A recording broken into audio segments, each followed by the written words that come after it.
So, my Uncle Jeff, right? Yep. Died before I was born. Yep. How old was he when he died? He was 29. 29? And how old were you at the time? So he was my oldest sibling, and I'm the youngest of three, so we were 8 years apart. So I was only 20 or 21 when he died. I remember I had turned 21 already. It really starts when he was, I think, 12. So I was only 4. My grandmother had retired and moved to Maui. And we all went there as a family to visit. And when we did, my brother Jeff cut his foot on some coral. They took him to the doctor in Hawaii. And the doctor said, oh yeah, he's fine. He doesn't have an infection. But when you get back home, I want you to go see your normal doctor because I want you to find out why he doesn't have any white blood cells. Figured out he had cancer called lymphoma. I think it's an immune system thing. Affects that you can't make any white blood cells. And he got treatment that would do different things to him, like make him lose his hair. And he had one drug that made him get really chubby and fat. But I think by the time he graduated high school, it was in remission. Everything was fine for a good number of years. And then when he was 27, he just kind of said, well, I don't feel good again. And they tested him and they go, yeah, the cancer's back. And at 29, he died. He had been married, but didn't have any kids. And when he got really sick again, he came back home and lived with us in our house that I grew up in. He had been married.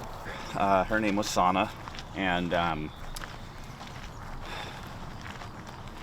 I think it was extremely difficult on her, obviously, but I reminded her a lot of him.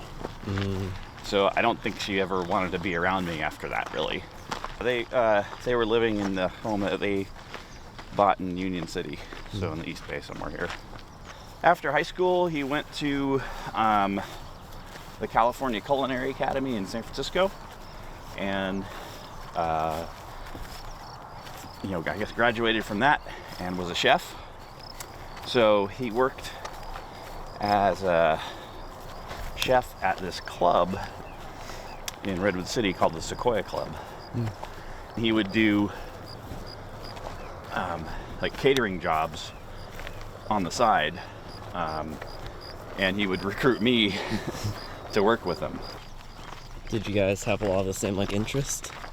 Yeah, I mean, as being a little brother growing up with a big brother, you kind of went along with them. He liked boats, and so he always had a boat, and we'd go camping, because when you have a boat, you're usually camping. So we'd go camping and water skiing, and